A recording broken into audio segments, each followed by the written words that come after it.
everybody. Welcome to the Zoning Board of Appeals for the Village of Tuckahoe for the month of December of 2024. Let's start with the Pledge of Allegiance, please. Pledge of Allegiance to the flag of the United States of America and to the republic for which it stands, one nation, under God, indivisible, with liberty and justice for all. Thank you. Nancy, please take the attendance. Yes. Member Coretta? Present. Member Fiore? Present. Member Rinaldi? Present. Member Spiro? Present. And Chairman Raymond? I am present. First order of business will be, I'll read the agenda. The approval of the minutes, 174 Marbledale Road, convert a business to some residential units, 18 Fairview, area variance for converting an attic to livable space, and 173 Marbledale, amend special use permit for a commercial kitchen. 137 Columbus Avenue is adjourned. The first order will be the approval of the minutes from November the 13th. Everybody had a chance to take a look at them, I trust? Yep. Any questions? Nope. Somebody make a motion to approve the minutes? Make a motion to approve the minutes. I'll second that. All in favor? Aye. I'm sorry, let's poll the board on the people that were here. Sorry. Member Coretta? Approve. Member Fiore? Approve. Member Rinaldi? Approve. Member Fiore? No, no, you weren't here. And Chairman Raymond? Approved. Thank you very much. Very good. Okay, first will be 174 Marbledale Road, convert the business to some residential units. Thank you for stepping forward. State your name for the record. Good evening, Chairman Stephen Accinelli from Veneruso, Curto, Schwartz and Curto on behalf of the applicant.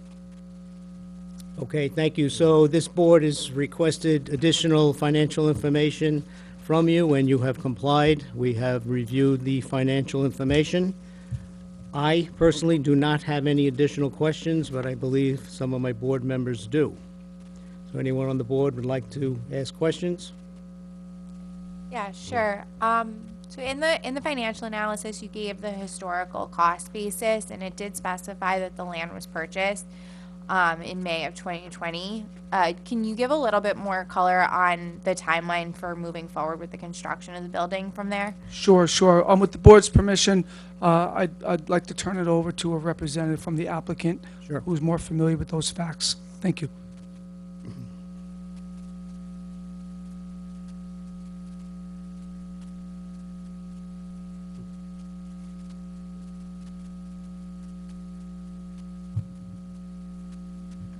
John Seminara.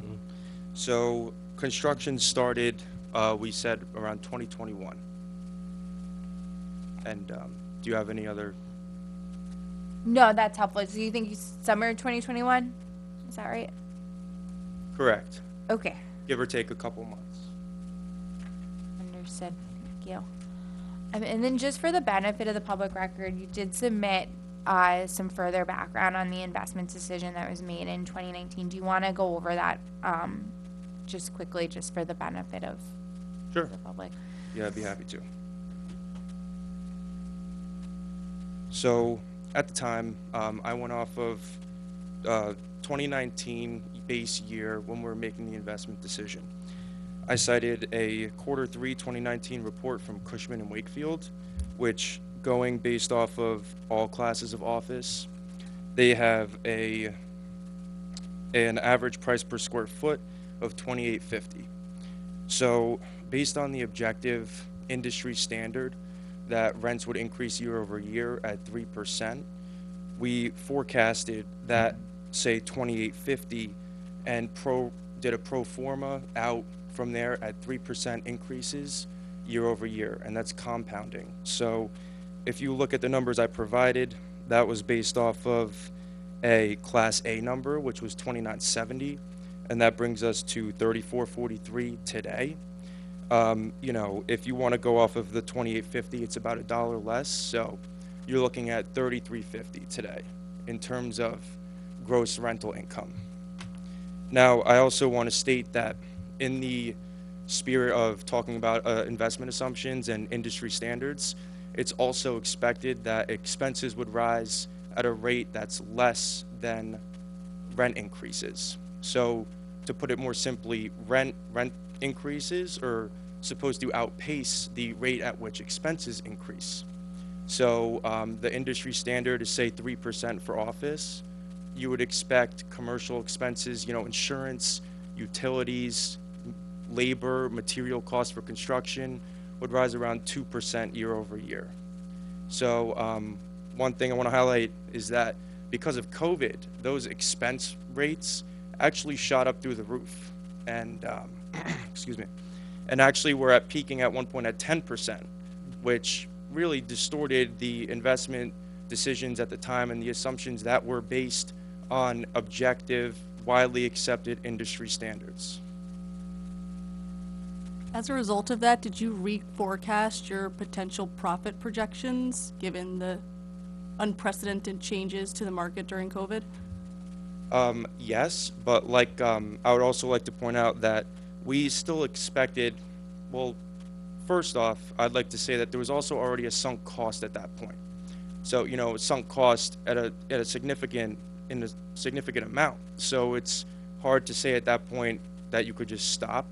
However, at the time, say 2022, we were achieving rents in similar Class B properties in Eastchester for offices at $38 a square foot, which to us substantiated the reasoning to continue pushing forward, given A, our sunk costs, and B, there was still upside room. So, for instance, if we just ended up getting, $35 a foot, or whatever the case, that's still $3 less than what we were seeing in our other offices at the time. So you mentioned that in the work session as well, that building is occupied. Can you share with us what you think the number one reason is why you cannot get commercial establishments to rent this space? Not an easy question, but I can do my best. So, COVID-19 had a dramatic impact on the market. I am an associate broker at Houlihan Lawrence Commercial. I specialize in Southern Westchester commercial properties, such as the subject property, and we've seen market rate for office decrease substantially, and the demand is not strong whatsoever. I've included in my report some information to corroborate this, but and a report from RM Friedland shows that office space in Westchester, Southern Westchester specifically, is clocking in around $25 a foot, which is actually substantially less than the average price per square foot that we were seeing in 2019. This is mostly due to people downsizing their offices. COVID had an impact on people's businesses, and now this is just me extrapolating, and they wanted to cut costs, and a big overhead cost for businesses is rent and office. It can add up a lot, especially when you're talking about space that's not in the hundreds. We're talking about the tens of thousands. So the margin for error is really high. A company could save thousands, or if not hundreds of thousands of dollars by downsizing their office when you're talking about a space that could be 10 or 12,000 square feet. So to that end, we've seen a lot of people, and it's apparent without me even saying it, but a lot of people have shifted to work from home, and that has really hit the demand for office. And I think Bob had spoken to that point the last meeting. I'm just sort of reiterating it now. So just for my own edification and maybe the public's as well, how much per square foot are you looking to charge in order to pay the bills, as the point was made, just to break even for the buildings? So for example, if you were to charge as low as 25 a square foot, would that for commercial space, would that satisfy your expenses? So to answer your question, the issue at hand right now isn't so much what price should we be at. It's more that we're not renting at even at $26, Okay. which is below the market. And Right. I mean, towards the public's interest, we're seeing Class B in Westchester rent for around $27 a foot, anywhere between $27 to $30 a foot. That's what I'm seeing. That's what colleagues of mine are seeing. We're currently below that. And if the public would like to do their own research, they'd also find that there's nothing else in the immediate area that's listed anywhere far below where we are at $26 a square foot. I'm not quite sure I understand if that answers the question. So at $26 a square foot, would you be able to pay your bills? Like I said, we're not renting it at $26 a foot. Right, So, I mean, you know, I don't have that's my answer. okay. Ballpark, if you were to convert it to the 5 apartments, what is the per foot charge? What does it equate to? So Bob has a report on that. It varies based on the size of the apartments. Ballpark, average. Ballpark, $38 to $40 a Thank square you. foot. Very good, thank you. Can you also speak a little bit more to the marketing effort at $26 a square foot? Sure. So we've been marketing it for 2 years.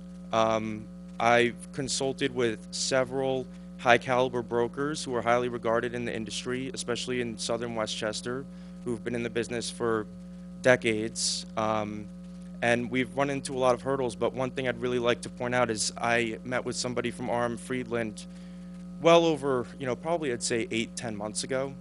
And his words were, John, if we could double our marketing efforts, you know, we could put an unlimited amount of resources behind this, but it's more likely than not that 2 years from now, you and I will be sitting here having the same conversation about these 2 upper levels still being vacant. And that, I think, speaks volumes, especially coming from the person who said it.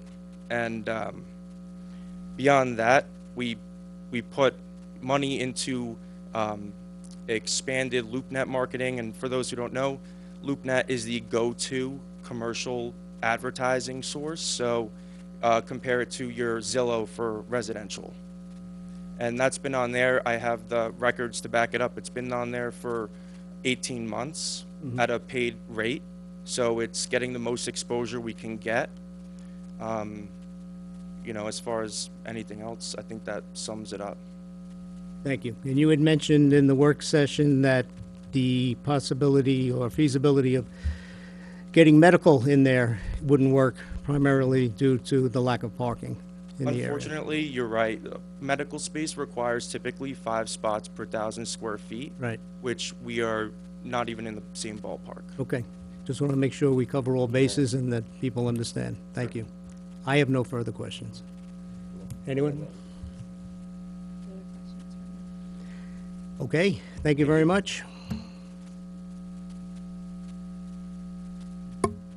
Okay, that's it for the presentation, or would you like to say more, or? Mr. Chairman, we don't have anything further to present. Again, we're here to answer any questions that the board may have. I don't think there are any more from us. Thank you. Thank you. The public hearing is still open on 174 Marbledale Road. Anyone from the public like to speak? Step forward and state your name for the record, please. Hello, everyone. My name is Jeff Zuckerman. I live at 24 Bronx Street. I have a number of things to say. I gave a lot of thought to this since the last meeting a month ago. A couple of things that I want to just start out by saying. I find it a little disingenuous. I'm sorry to talk about, somebody referred to this as an A building. This is definitely not an A building. Even John Seminara just changed it from an A to a B.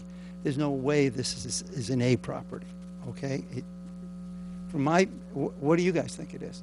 They told us it was a B. Well, first tonight he said A. Made a mistake, maybe. He changed it to B. And what do you think it is? A B. You think it's a B? I think it's a C. Why do you think it's a B? Just an opinion. I'm not an expert in the field. Okay. All right. Let me, all right, I'll get to the numbers later. I want to get to the numbers later.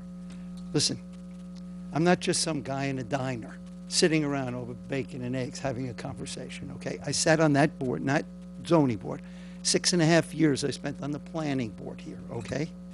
I ran for mayor, I ran for trustee a couple of times. My wife, We're very close. My wife and I were both retired. She sat on the planning board for at least 4 years, and then she was a village trustee, an elected trustee for 4 years.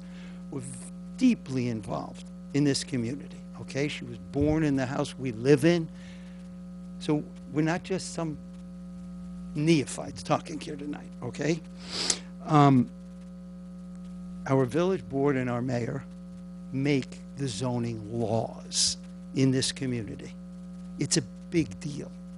It's a very big deal.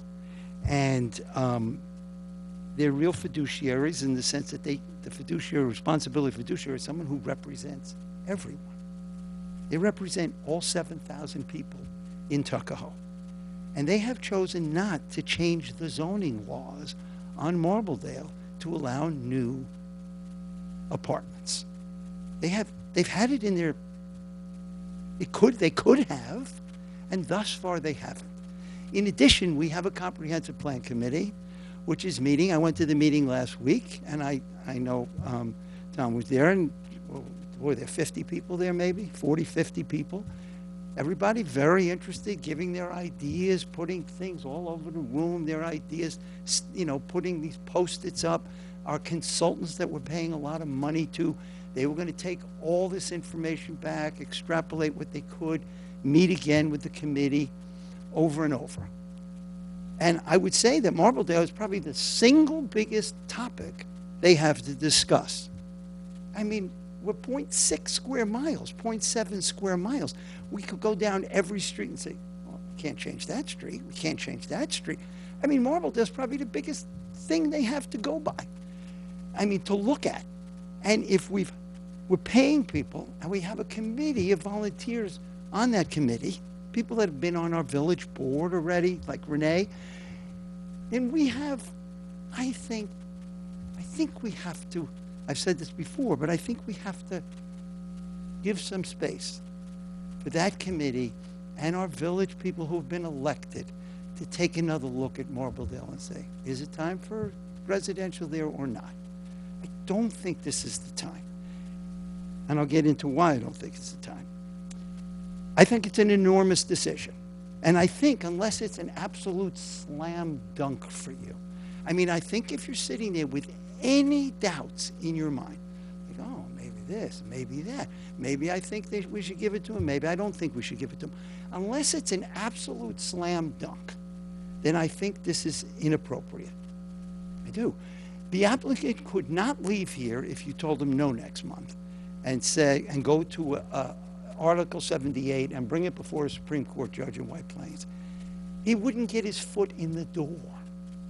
In the four-pronged test, I don't think, maybe there's one I think he could fulfill, but he could never fulfill the self-created one.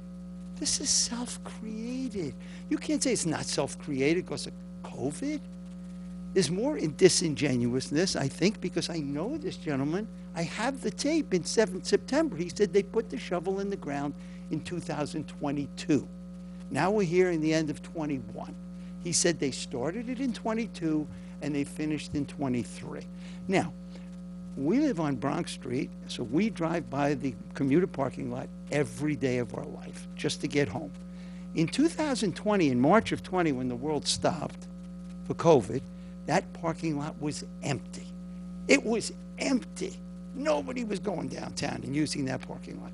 By 22, 2 years later when he started this building, that parking lot was well populated. It's not like it is today, but it had 2 years later, it had started. So to put a shovel in the ground for a commercial building 2 years after COVID hit, we can't just say, oh, we're going to make you whole now. Now we're going to make you whole. People make mistakes. Thousands and thousands of restaurants went out of business in Westchester and New York City during COVID. Broadway stopped. Nobody made these people whole. They made a business decision. It's unfortunate. I feel terrible. But it's not up to maybe this village, maybe the leaders of the village are about to work out with the Comprehensive Plan Committee and change zoning on Marbledale. But I don't think it's right. I don't think it's appropriate for you given the fact that it's not a slam dunk, that they could not get this done in a court of law. You're their only hope for this right now. All right. I don't know when. Gary, can you tell us the last use variance? I don't know of one in the last 25 years.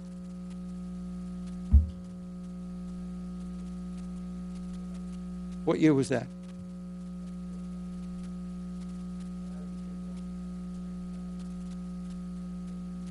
Okay. Well, my wife was a village trustee here in 2007. There hasn't been a use variance since then. So that's a long time. This would be profound. Profound. I say again, a slam dunk. I'll give you a slam dunk. I thought of one on the way over here tonight. Here's a slam dunk. An applicant, any municipality, not these people, any municipality, they get a piece of property, they get approval for apartments, and then they don't build for a couple of years. And in that time, the municipality said, yeah, we don't want apartments there anymore. They change the zoning. Now, that may be far-fetched, but I would give that applicant a use variance. Pulled the rug right out from under that applicant. So we could build apartments. No, but we changed the zoning. That, to me, is a slam dunk. I would vote with you and say, you got it. Build your apartments. That would be totally unfair. I see that as a slam dunk. All right, almost done here. Again, I say beyond a reasonable doubt. If you're wrestling with this at all, I don't get it. Let me speak to the density issue for 1 second. We discussed this last week at the Comprehensive Plan Committee. Mount Vernon has 16,000 people per square mile. This is you have to take my word for it. That's what's online for everything. Portchester has 13,000 people per square mile. And in the county of Westchester, Tuckahoe and Yonkers are tied for third. Every other municipality is below us in terms of density. So to start adding apartments on Marbledale is something that the Comprehensive Plan Committee is going to have to look at, the village board is going to have to look at, and make a huge decision, since we haven't given a use variance in God knows how long.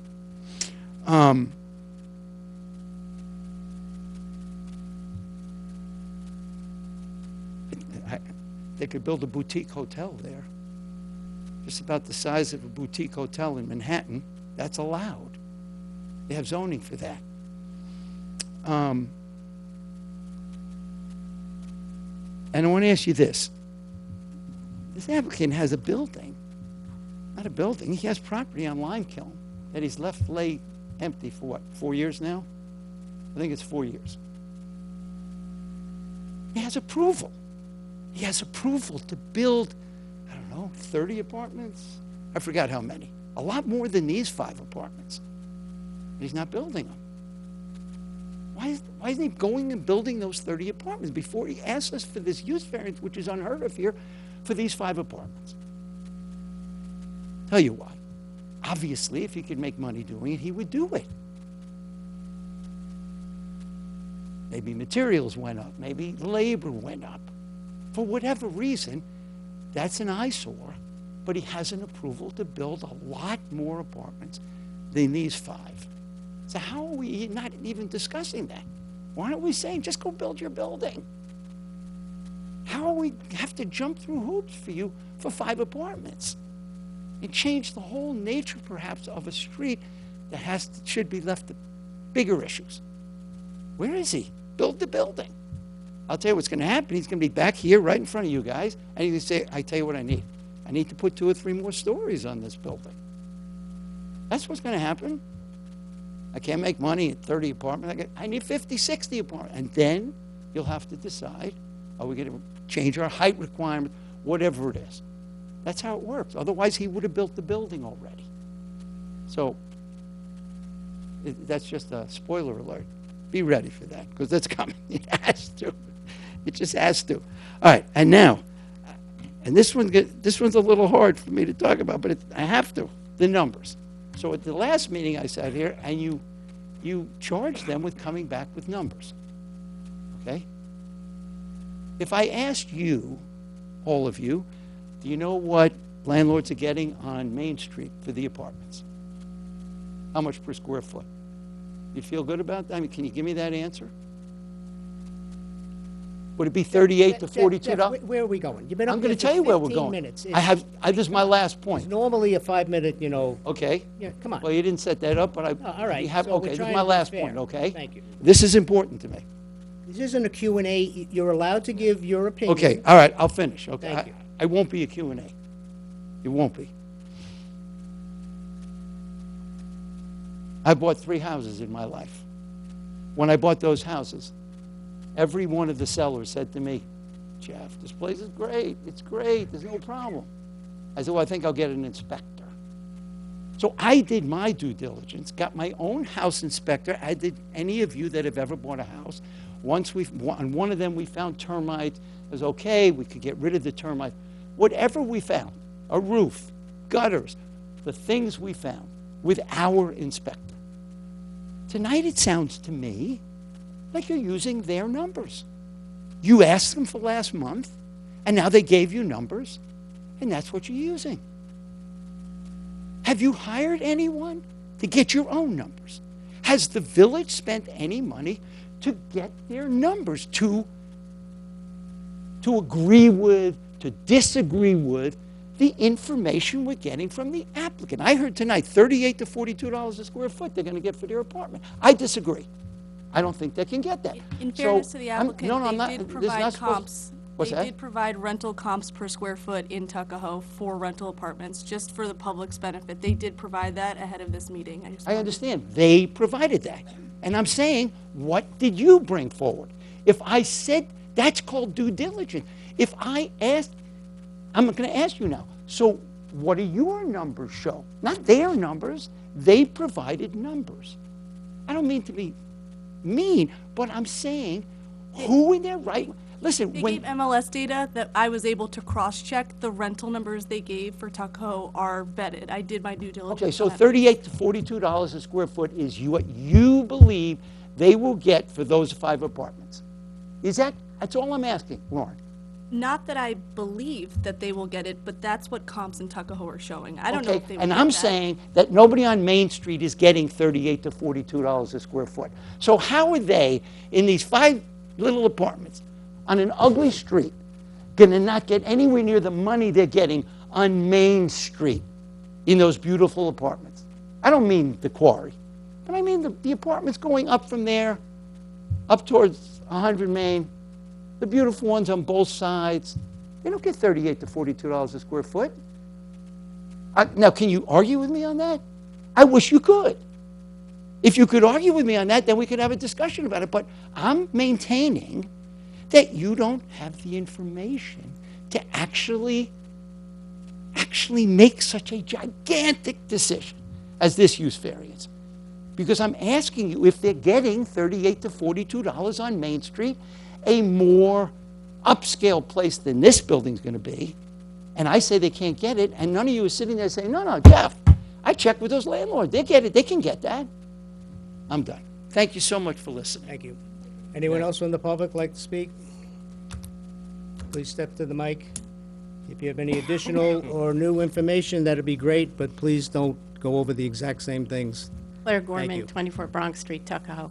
I will just emphasize the fact that when I was on the planning board, we used our consultants all the time, and the applicant paid. So I'm not sure why you haven't been offered that, or you just don't do that, but that's one thing. I also don't believe that it's the village's job to make somebody whole who may be losing. But that would be every business. What would we be doing? I mean, it would be chaos here. So that's one other opinion. But the other thing is, as it being self-created, now, the attorney in the September meeting I watched said that the building originally was going to be used, a portion of it at least, for their purposes, for the applicant's purposes. So now we've changed that, and that's their decision to change it. That is self-created. This whole thing is self-created. I mean, when you talk about COVID, in 21, they could have said, oh man, this doesn't look good. We could lower our building. Maybe we don't make it as big. We could make some changes. There are things they could have done so they weren't in this spot. Thank you. Anyone else from the public? Seeing none, I will make a motion to close the public hearing. Do I have a second? Second. All in favor? Aye. Okay, so as discussed in the work session, we will continue to review the materials that you have given us, and we will be able to vote on this at our next meeting in January. Understood. All right? Thank you. Thank you very much. Good Have a evening. good night. Okay, take care.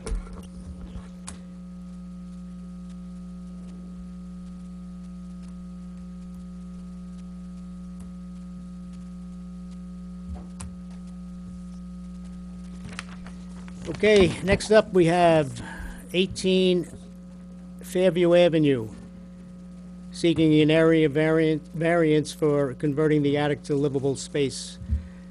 Please state your name and address for the record. Good evening. My name's Isa Harris. I'm the owner of 18 Fairview Avenue. Has anything changed since our last meeting? No, sir. All right. So two members of this board that came and took a look at the property, I'd like to hear from them as far as what their opinion is. If they're specifically, my concern is it can't be converted into livable space, and you could turn it in, say, to a three-family house in the two-family zone. That's my number one concern with this particular application. So I'd like to hear from the two people that visited your, and thank you for letting them in. Yes, I visited the property and I can speak to that. I think visited the property and I can speak to that. I think based on where the renovation is, it's on the top floor. The staircase going up there, there's no clear ingress egress that could be prudently used to create a point of entry for a new unit. So I don't think that that's really feasible that this renovation in particular would precipitate the ability to add an additional unit to the property. Good. I also visited Your the mic. property. Mike. Your mic, Mike. Oh, I'm sorry. turn it on. Is it on? Turn it on. There you go. Yes? Yes? You can hear me? Okay, good. No, I also visited the property, and I agree with Heather. I brought the plans and everything with me. We had a thorough discussion of what was going to be going where and what was going to be done where, and I inspected everything, and I came to the same conclusion as Heather, that I don't think that renovation to the third floor to convert it to a third unit would be possible for a couple of reasons. One, the way it is constructed, and two, again, there is no separate entrance that could be made on the level that they would have to go in to get there, to get up into that apartment, into that, I don't want to call it an apartment, it's a room. So, yes, I think it's going to be just storage. I think my vote is to say yes. I think we did a thorough job when we went through there and came to the same conclusion. Okay, thank you. Any questions from board members? I have a question. So you're saying that the space upstairs in the work session is intended to be used as a bathroom and storage space. However, the application to this board explicitly says using the attic as additional living space, which I have a challenge with because the paper that's in front of us for the Zoning Board of Appeals is calling this living space, whereas you're explaining to us that the only livable space you plan to have up there is the bathroom as well as mechanical storage. So if you can just please explain what the disconnect was from the verbiage in the application versus what the actual intent is. Yes, maybe the architect used the wrong word because the space, as you see, is over there, is very small. It's just room for a bathroom. Basically, it's nothing else. So, Yeah, I think to clarify, the reason that that's the verbiage in the application is because they are changing the way that the top dormer works. Like right now, it's like the doggy dormer, so it's gonna go straight across, so it's gonna raise the ceiling. So technically, that becomes livable space, but it doesn't create a new room. Just a question for the inspector. Based on that, does there need to be a call out in this application and the plan so that it's explicit where the storage space is versus the potential livable space? Yeah, if you guys are, if you want it to be storage and he's saying to you he's okay with the storage, we could just note it in the approval and just say this is limited to a bathroom and storage only. I would do that, and then what we'll do is we'll take his, he'll amend the plan before we go and do a plan review, and it'll say storage with bathroom on it, if I'm answering you. Thank you, yep. Okay. Very good. Just one further comment there. I did see the room and I do understand what it's gonna look like after the renovation. I don't think it would be necessarily prudent to use it as a bedroom because of the way that it is sloped. It's not ideal, the shape of this room. But I think that the concern of this board is not necessarily that it becomes another bedroom within the same unit. The concern of the board is that it becomes a separate unit Correct. and then becomes in violation of the two-unit Right. zone, which, like I said, I think is precluded by a separate ingress egress. Right, that's the major concern of this board, and it has been for the many years I've been on this board. We just don't want people to say, I need a little bit more space, I want a full bathroom, and next thing you know, it's a three-family house. So how many people are living in this dwelling, the structure today? Right now, 2 people, my wife, my daughter, and me. So it's one family? Did you ever have more than one family living there? No, my house is 2 families, so on the first floor is empty, nobody's Oh, living. okay, thank you. The second floor is the apartment, we tried to do another bathroom in the attic. Right, and you answered my question about the 3-meter pans on the side of the house, that one of them was for the common area years ago. Con Edison was, Before the house, Con Edison took the other meter was. right, okay, very good. I have no further questions. Anybody else? No. So Gary, answer. I have to ask, so if we are to vote on this tonight, could we amend the draft? Yeah, we could just mention that it's solely for the bathroom. I think there's a mechanical room in there. Right. And storage. And we can ask that the building department put that on any permit or any certificate of occupant, or certificate of completion, certificate of occupancy Right. for the space. So you're comfortable that we can proceed with the vote? Yeah, oh yeah. Okay. Right? Yeah, just amend that, Just amend. just to say that exactly. And what we'll do is we'll rectify that when he does a plan review and he submits a set of plans for code compliance. Very good. So the public hearing is still open on this. Is there anyone from the public that would like to speak? Seeing none, I'll make a motion to close the public hearing. Do I have a second? Second. All in favor? Aye. Does a member have a motion in the form of a resolution they'd like to present? Yes, I got a motion, resolution in form of a motion. Okay. I'm reading the same one that's here. All right, the application for area variances requested by Isaac Harris, whose residence is 18 Fairview Avenue, Tuckahoe, New York, Section 27, Block 1, Lot 2, for relief from the following sections of the zoning code: 4-3.6, floor area ratio, and 5.16.3, increase of nonconformity. Secret resolution. Based on this application as submitted, the zoning board of appeals find that and determines that 1, the action taken herein is an unlisted action, subject to requirements of secret and its implementing regulations. 2, the zoning board of appeals is in possession of all information reasonably necessary to make a determination as to the environmental significance of the proposed area variance application.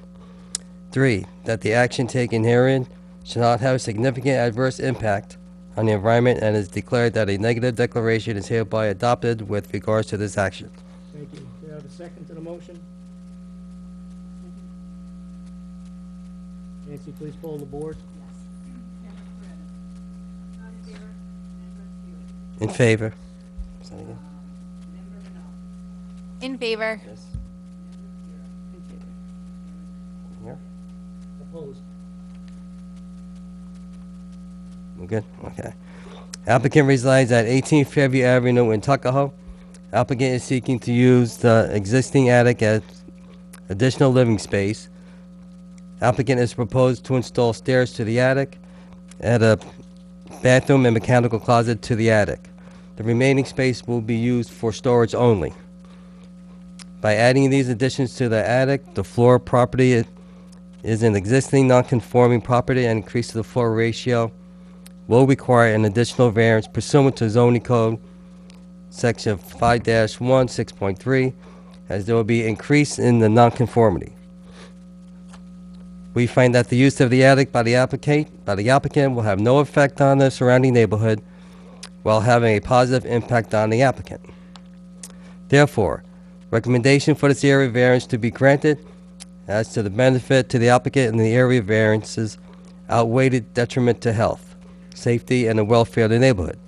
The applicant has demonstrated through the submissions and presentation that has met all aspects of the five-prong test to the satisfaction of this board.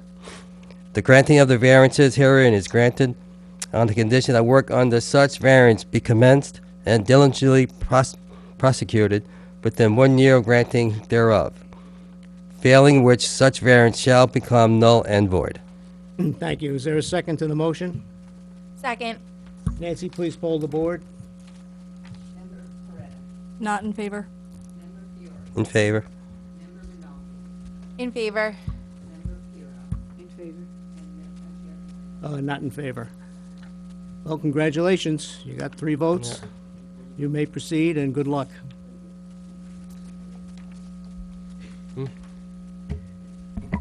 Okay, thank you very much. Last but not least, 173 Marbledale Road. Amend special use permit for a commercial kitchen. As you know the drill, state your name for the record.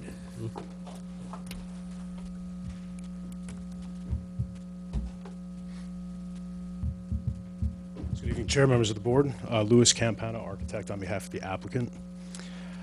So, as we all know, Broken Bow Brewery has been a great business in good standing for the past 12 years in town, located at 173 Marbledale. At that time, at its inception, they received a special use permit for manufacturing, which is the main portion of their business. In 2017, that was amended to include the beer garden, but also 12 events per year and 4 tented events per year. And we would be amending this application for a 2-phased project. The first phase, which would be completely internal, is a private event space within the building footprint, a commercial kitchen, and extending the bar. The Phase 2 project would be to erect an automated pergola over the existing beer garden. But the beer garden would be reconfigured and made smaller to incorporate 1 additional parking spot, going from 12 parking spots, inclusive of a handicap parking spot, to 13. The reason for this, the amendment to include the commercial kitchen, is because previously the landlord wasn't keen on incorporating a commercial kitchen. Since then, 2022, Broken Bow Brewery LLC purchased the land and the property, and now have the opportunity to enhance their business with the restaurant use as well, but also host a number of more public and private events within the structure and in the beer garden as well. In terms of the parking, we will be in front of the planning board at next month's meeting to discuss parking and site plan review. There are a number of municipal spots on both sides of the street in either direction in front of the building in close proximity as well. Can you go back to the beginning? You said there were, you want to amend the existing special use, I'm sorry. You wanted to amend the original contract that they had. And you mentioned 12 events per year, and what was the second? I said there shall be a limit of 12 days in the calendar year where the parking lot may be closed for events. Oh. And then 4 of those days can be tented. Tented, that was the one. Thank you. Right. So rather than amending, can we just add that to this existing, if this were to pass? So we're not overlapping, well, that runs out in 3 years or whatever it is, I forgot the math, and I would think so. then you're going to come back again. I think that's what Right. my client's looking for. So when we permitted the food truck, one of the stipulations was no outdoor music. Will that stay the same?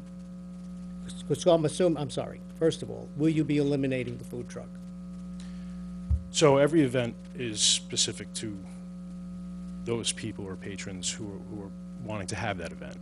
So the food, which will be on menu, who the owner can speak of, could really suffice for only a certain portion of these events based on who these people are who are holding the events. They may want to have a truck coming in with cotton candy or ice cream or something like that as an alternate, or just cater to that specific party in general.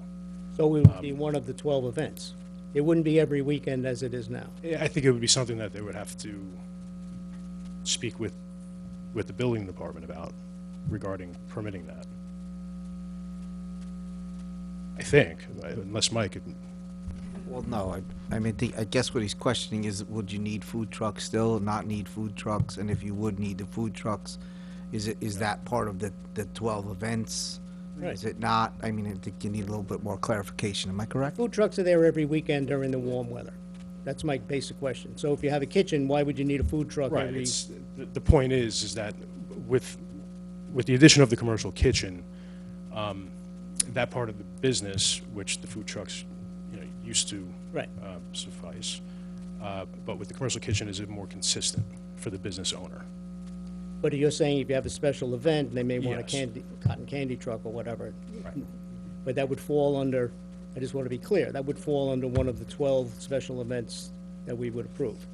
Or 12 instances where the food truck would be required. Okay. For instance, part of the use now would be a restaurant, so technically indoors they can hold an event every evening. How many I would people, think, but roughly? that's not the case. Right, how many people indoors roughly?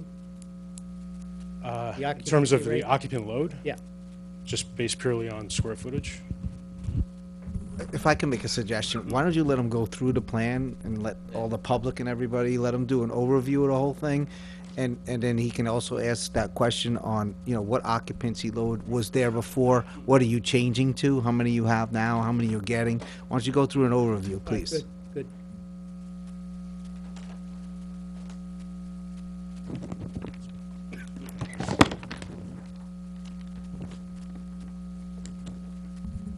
So Lou, I mean, just start with the existing and go through that and then show them the changes and stuff. So I have a proposed design load of 254 people, which includes all of the ancillary spaces as well, Okay, thank you. just based on sheer size of the actual structure itself. However, what they're accommodating would be much less based on the space available for patrons and tables. No, the building inspector's right, I jumped ahead. So if you could, just maybe start from the beginning and I'll shut up.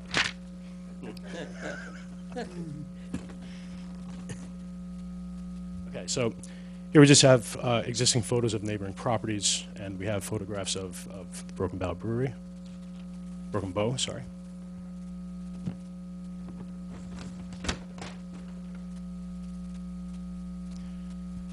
All right, so hatched in this dark gray here, this is the existing footprint of the building. And then what we have dashed in here is the existing layout of the beer garden as it stands today.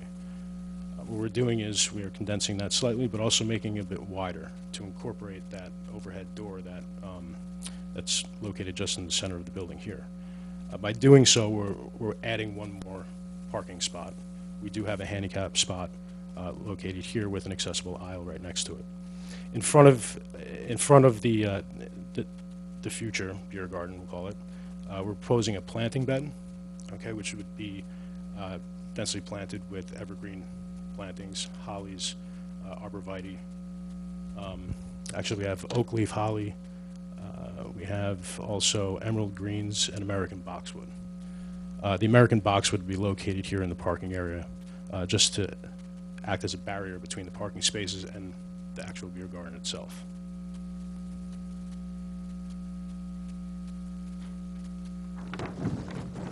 Like I said previously, the project is a two-phase project. The first phase would consist of interior renovations, one of which would be to existing office spaces and convert that into a private event space.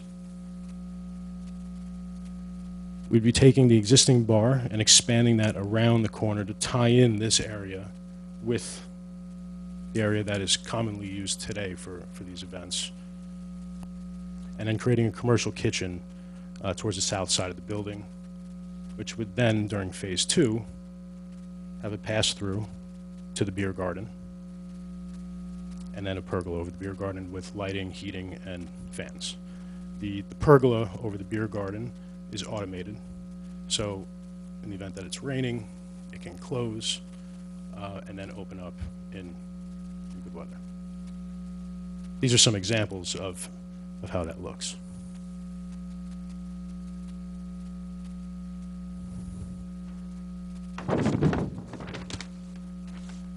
Because of the addition of the commercial kitchen, we have to incorporate proper venting.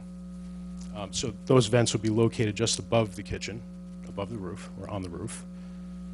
Okay, and we would be offset from the front of the building 14 foot 8 inches. Just while you're on that page, are there any vents on the back part of the building? They're just going to be on the front part, on the Marbledale side?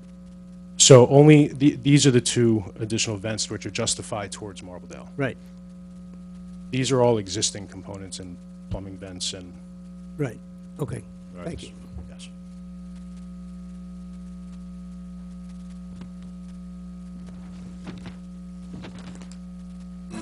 Exterior elevations. The existing building will be painted. So currently it's brick and CMU block. I think it's a pink color now. That'll be whitewashed with white paint. The pergola would be a dark gray aluminum structure. Okay, and then we'd be changing also the overhead door to match the aluminum of the pergola itself. These here you can see, these are the units which are sitting on the roof, the proposed units. The larger one here is 7 foot 5 inches high, and the other one is just under 5 feet tall. That's the mushroom vent. All the windows would be replaced as well. Question? Yes. The garage door, is that going to have a door in it, too? Or just Man door? Yeah. It currently Yeah, does. It does? Yeah, it Okay. currently So, does. so you get the same one? Same type? It's going to be, well, the one that's there now is Yeah. a bit antiquated. Yeah. This is going to be, something new and. Okay. All right. But just to your point, Right. directly next to Right. the overhead, there is a man door. Yeah. Yeah. And here's the pass-through from the The kitchen. door, okay.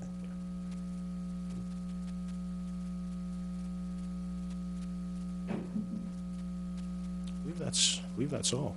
This is just a plan showing schematic layout of the commercial kitchen. And the fans would be justified directly, sort of centrally located above the kitchen.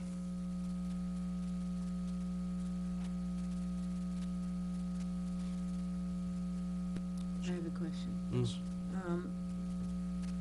As I said during the work session, it looks like you're giving the whole place a facelift.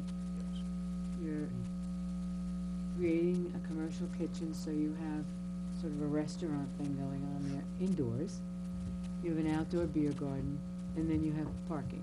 You have to speak into the mic. I'm sorry, and then you have parking. Does anybody not? So, my question to you is why then do you need these food trucks? Because you're now changing the character of the restaurant. It's becoming a restaurant, Right, right? right. With some outdoor space. Why would you need food trucks? Which I'll I have the understand client talk to are a problem because they don't always show up.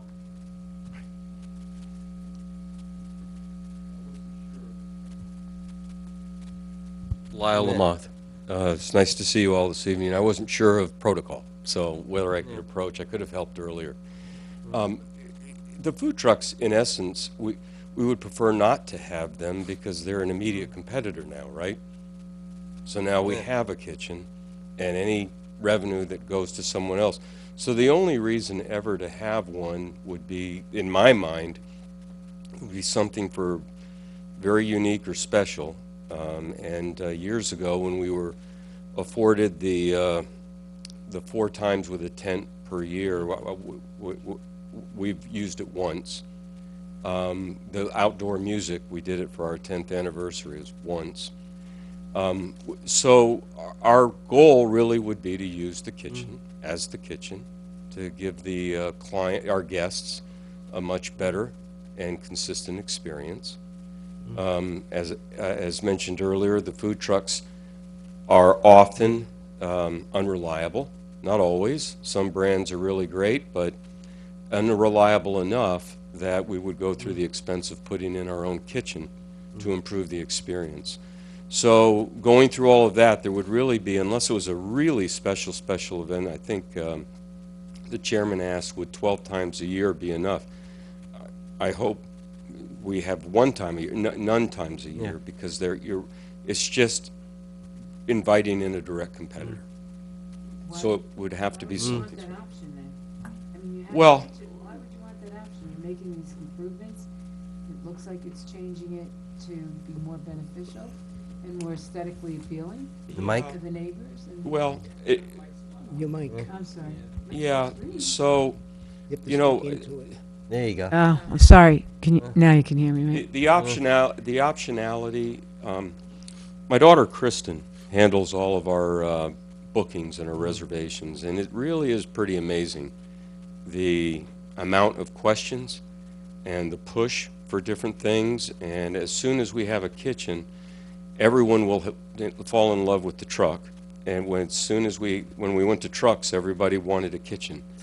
And so it's that sort of thing. And I could imagine a scenario where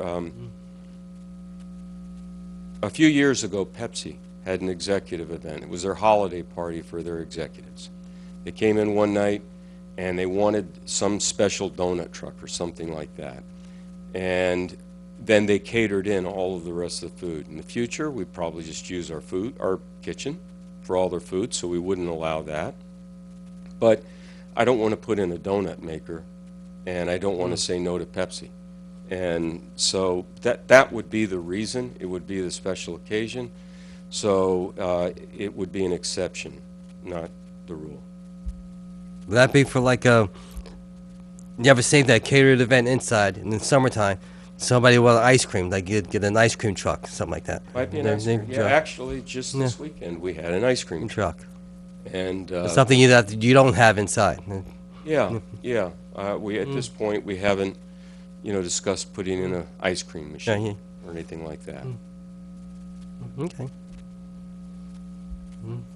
So it really is for consistency. Having been there now for 12 years, we have a great idea of our strengths and our weaknesses. We know what we think will, based on customer feedback, what will improve guest experience. And that's what we're trying to do with all this. And now that now that Broken Bow and the bank owns the building, we have a chance to make these improvements with your permission. This is my daughter, Kristen. Hi, Kristen. Just to add, I think what makes Broken Bow is the community feel. And for this last weekend, the event that my dad was just talking about, it was a woman that had her bachelorette party, bridal party. They've had their first child celebration, birthday party here, second. This was her third. We do everything from beginning to end at Broken Bow, and it was a simple event as, can we have an ice cream truck come? So yes, to exactly what my dad said, we want to rely on the kitchen because obviously we have to run a business. But over the years, from the patrons, the village, the residents, the food trucks, everybody's sort of become a family. And we have done so many events over the years that have made it what it is. So we don't want to rely on that, but it would be exceptional to be able to have that opportunity because these are people that are making memories. So that's really all that we are asking, is to be able to have that moment. And even from the ice cream truck that came this past weekend, it was like, can we do this? Can we do this? And it's all about small businesses and community. So if we could just be afforded that little bit of luxury to be able to continue that, it would be amazing, because I know that it would not only mean a lot to us, but also to those that come here, and they come here for a very specific reason. And I think we all should be very proud of that reason.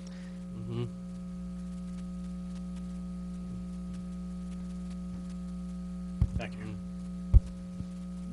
So I understand as a matter of process that the special use permit in front of us would, in essence, negate what was granted in 2017. So is there an intent to amend this to address the food truck usage so that it could holistically be considered by this board? So that's a good question. So Lou, We're if I looking- may answer that, I think what we need to focus on is, if you guys can provide us what you're allowed to do outside as of right, or as of this permit from, 2017, what you're looking to do now. And, you overestimated back then, you don't use it as much as you asked for, and do the same now, just so you don't go over. How many times would you need a food truck there for the year? How many outdoor events? And I think we defined outdoor events as tented events or outdoor events, and I think we had a certain number for each. 4. Yeah, 4? 12 total, 4 tented. Yeah, so 12 total, 4 tented. So I think you got to go back and just say, okay, now that we're going to have a kitchen, I think we still want the same, or we can go less, or we need more, whatever it is, just so we know what you want. So if the board is inclined to give you that approval, then you have your parameters of what you can and can't do. Does that make sense? Yes. Okay. Scope. A scope, yeah, so you don't scope. have to keep coming back to the building, wherever you have to go to ask permission, you know what your permission is. Right. And as long as you work in there, you're fine. And the same thing, because I know the chairman had brought this up before, with music or any entertaining that you're gonna be doing, you need to spell it all out, this way we don't Right. have to Right. come out and say, oh, you're not supposed to have music, or. Of course. And I think we even limited the hours at last Right. time, so. Yeah, I believe that's in these, the minutes from the last go-around. Good. So if you could just say, this is what we're allowed to do, this is what we want, and kind of go off the same, categories, and then the board can make a decision, from there. Okay. Does that make sense? So we should submit that prior, at the next deadline for Yeah. the next meeting. Right, it's up to the chair. Yeah, ahead of the next, yeah, by the deadline, correct. I'm sure the planning board is gonna have the same comments. Right. Most likely. Okay. Anybody have any other questions? Just one, and it's kind of in tandem with the existing permit. There's a reference to an agreement with your neighbor to leverage their parking lot when you have events. If that's something you're going to continue to pursue, would imagine that's going to be part of what gets resubmitted as well. Yes, I was speaking to Casey earlier. I believe there's discussion with the hotel, if I'm not mistaken.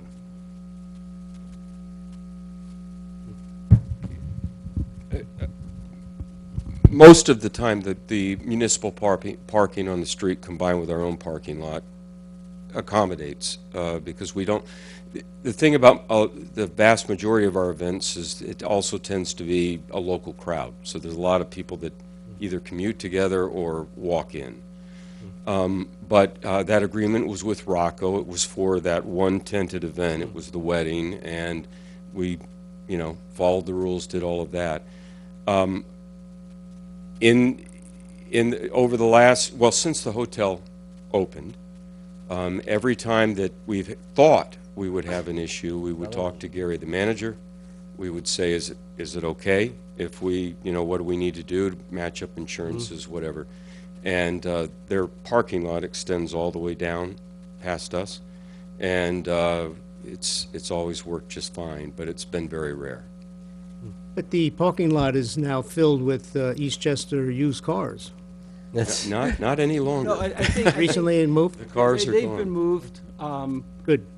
Technically, I don't think they can do what they're, it's a friendly thing. It's, the restaurant's vacant, so it's not hurting anybody. But when that restaurant goes in, I don't think, they have a certain allotted spots for the restaurant, the hotel. Correct. So there's really no other spots that they can use to Yeah. Yeah, so provide to you. I need the But like board to you s- understand that this is not something that you could, if, he can't use that. Okay? Right. That's assigned, That's that my is point. assigned directly for the site plan approval for the restaurant whenever it comes in, or whatever is going to be going there, and the hotel.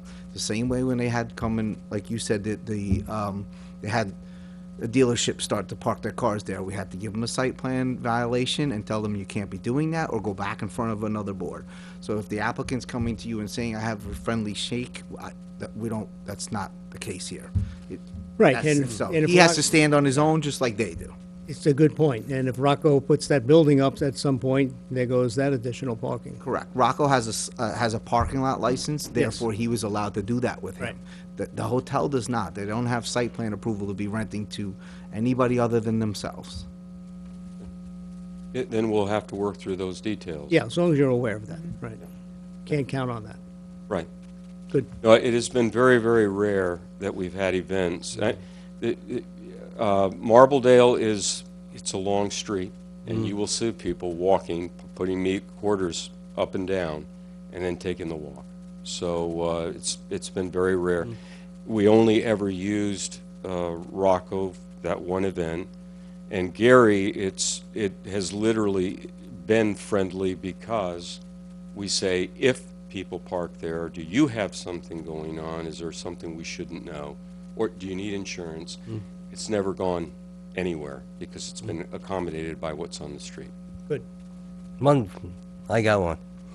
It's probably not us, probably planning. But the employees there, where do they park on site? Yeah. On site. Now, when you open the kitchen, there's going to be probably more employees. It's going to be there. They're probably going to park on site too. Okay. I'm just Well, wondering. one of the things that helped is part of the employees live Yes. within walking distance. We're sitting here. Yeah. And so typically, we just walk right down Marbledale. out of Okay. nowhere. Because you're going to have a kitchen crew, probably everybody else in the Yes. kitchen. Yeah, so we'll have to discuss Is that. that okay? I got nothing else. You look like you have a question. Speak into the mic, please. Is it on right now? Yes. Okay, we got this nailed now. Okay, again, with the parking comes up a lot around here. And my question is, if you're going to use your allotted spaces for your staff, and you're not allowed to use the space that we just talked about, where the suites are and the municipal parking up there, because that's really not municipal parking, it's private parking. So that's not really afforded to you legally, and you've got your staff in your 12 spots, possibly including your handicap spot. Where do your patrons park? Though most of them may walk, you do need to be able to accommodate people that are coming from a distance to your restaurant. And then what about the parking up and down the street? I mean, if you need the other space to begin with that you're using and you really can't use, right? I think that discussion was really for that event specifically. There are businesses that obviously they would have to come to see either the planning board or your board to determine if they can render a lease of some sort. I'm not saying that's going to need to happen here. But when we're in front of the planning board next month, that's when the parking discussion will occur, because I think they have the lead on parking, correct? They do, and They have I to determine believe, the parking. I believe that, I'd have to look at the approval, but I believe that's why they entered an agreement with Rocco. Gotcha. Because that was a question of the chairman and the board at that time, if that answers your question. So if that lease is no longer there, it could potentially come up again with the planning board, I don't know. Yeah, but they're required to provide parking for their employees. No restaurant is required to provide parking for their patrons. I mean, I can rattle off all the restaurants in town. Well, It's a nice to have, but they That's not don't, true. they're Our not zoning necessary. our zoning code requires, that's why the restaurant next door, if it ever gets built, was required to do parking under a certain guideline that the planning board agreed to. So what about all the restaurants, say, down They're on Columbus pre-existing, Avenue? yeah. They address them on a case-by-case basis. So if a new restaurant comes into Main Street and it was a, I don't know, it was something else, it was a pizza shop, and the guy comes in and he wants to make all tables and stuff like that, then they would look at that and say, okay, you need a certain amount of parking spaces, go get them sometimes from the village, because we have a lot of municipal lots. They're on a case-by-case basis. Yeah, well, Subway, perfect example. He needed 2 spots, he got 2 spots. He didn't have to get spots for his patrons. He needed to get 2 spots for his Because the planning employees. board determined that. Right. It was. That's my point. Yeah, the planning board determined to say, okay, we're gonna allow it, but with these 2 spaces only. Right. So to just elaborate on, Yeah. on this discussion about patrons versus Yeah. employees. So there's 8 employees. I believe that's inclusive of the 3 here. And we have the 13 spots.